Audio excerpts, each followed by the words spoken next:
السلام علیکم ورحمۃ اللہ وبرکاتہ۔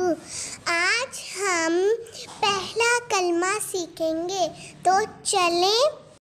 اعوذ باللہ من الشیطان الرجیم، بسم اللہ الرحمن الرحیم۔ پہلا کلمہ طیب۔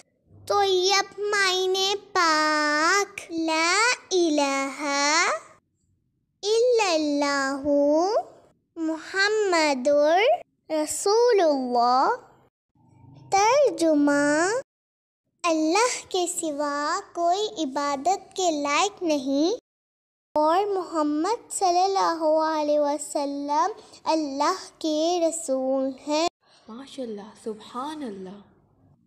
جزاک اللہ، فی امان اللہ۔ اپنی دعاؤں میں یاد رکھیں۔